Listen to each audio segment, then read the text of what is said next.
Beth for the last 10 minutes. For any questions, you can direct it to the panel or to a specific person. Esther, start us off. I was wondering if any of you know what the flexibility or process around determining salary for grant-based jobs, whether it's federal or state.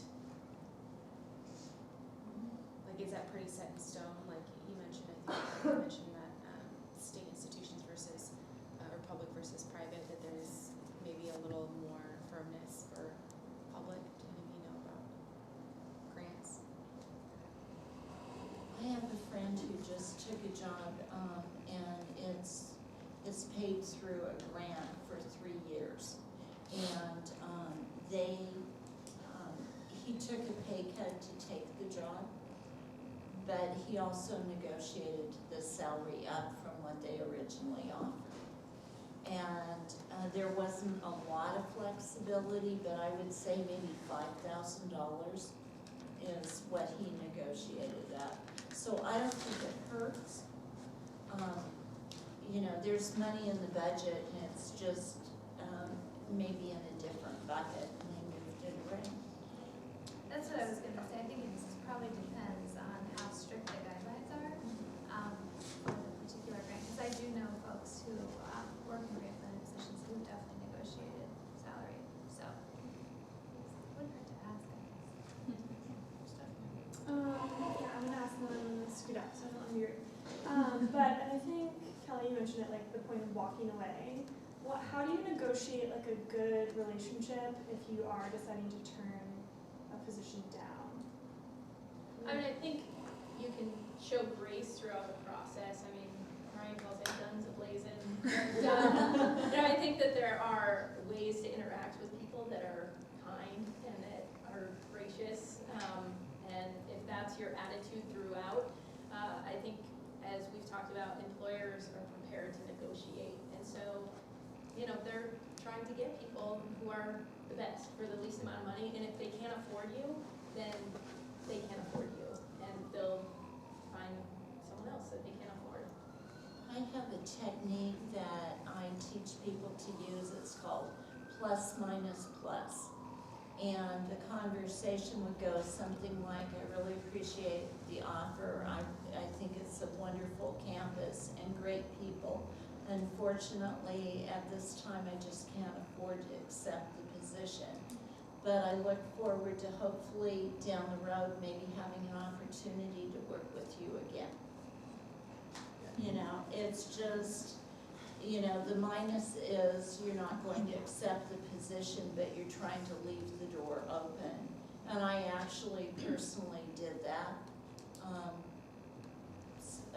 14 years or 16 years ago. I turned down the guy that became my boss 2 years later. And I said, I'm going to go work for a software development company, but I'd like to come work for you in 2 years, and I'll be much more valuable. And 2 years later, I called him and he said, when do you want to start? So I think you can do it. You just have to maintain that relationship. Yeah, I was just going to say that when I have hired for positions before, there was someone who was basically going to walk away because the salary was just too low. But it was done in such a way that was very appreciative, and I could tell that they didn't really want to. And so it forced me to go back and ask at a higher level, are we sure we can't do anything else for this candidate? And then we were able to. So I do think that that's really important to navigate and just to continue to express the appreciation if it's genuine. And ultimately, if you accept a job where you feel like you're being underpaid, sooner or later you're probably going to start to resent that job and you're going to be unhappy ultimately. Well, and I'll just tap in that it really is a networking opportunity, right? Like, you were offered a position, right? And so even if it just means 2 years later there's another position on that campus, like, you have a connection, right? You have that contact to be like, hey, I noticed that this position opened up. I'm wondering if you can share any, I was really sincere about what I said 2 years ago. And as we've learned through our time together, it's a small field, right? We will run into the same people time and time again. So, yeah. And So I would just, unless you know you're not gonna take a position, I'm like, take the interview, learn more about the position, see if it's possible. Because at the very least, you end up with broader networks. I was curious if the panel could talk about if we were so blessed to have multiple job offers, like how do you like use one to leverage negotiations in another conversation, and how any strategies for negotiating that gracefully? I have that happen a lot with my clients. My goal is always that they'll have 2 to 3 job offers, and we'll get them to come in simultaneously. And the trick is get them to come in simultaneously, because you're interviewing at 5 places, and all of a sudden, you're in round 2 at the first place, and you're in round 3 at the second place, and you just started with the 4th one, and so all this activity's going on, and then somebody calls you and makes you an offer, and you don't take the call like Ryan says. I totally concur with that. And because you need to prep, because what if they say, I've got good news for you, and this is like 3rd on your list of 5 potential jobs, and they're the first one to make you an offer.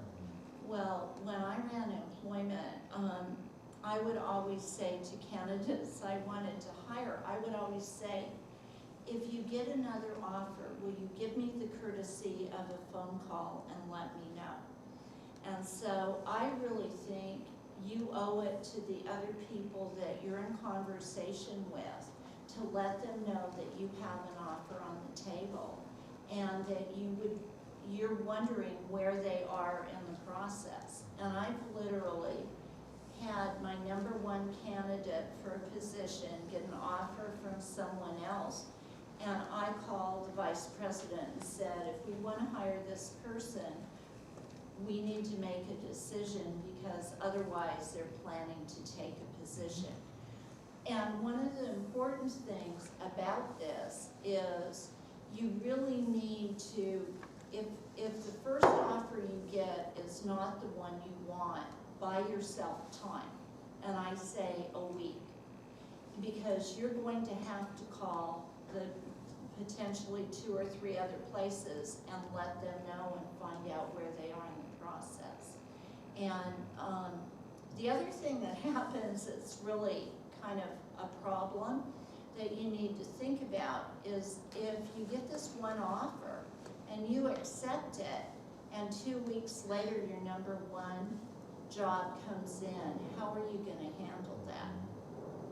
Because that does happen, where some organizations just take more time. So I think you really need to be candid and make sure that the other people interviewing you know that you have an offer.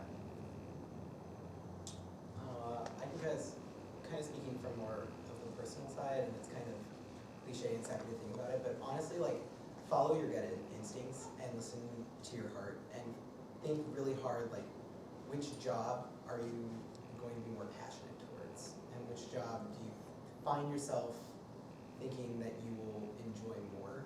If you're not in a position where money really matters, or there's like 2 totally different salaries that they're offering you, and you're in a position in your life where it's like, okay, well, either way I can live comfortably, it doesn't matter what I make. Inevitably, where are you going to be most happiest, and where are you going to feel as though you're going to obtain the most professional development? And that would just be the advice that I can give. I do want to respect this time. We are just about at 5:45. Thank you very much for taking some time on your afternoon to share with us. I would assume that if you have questions for particular panelists, they'd be able to dialogue with you over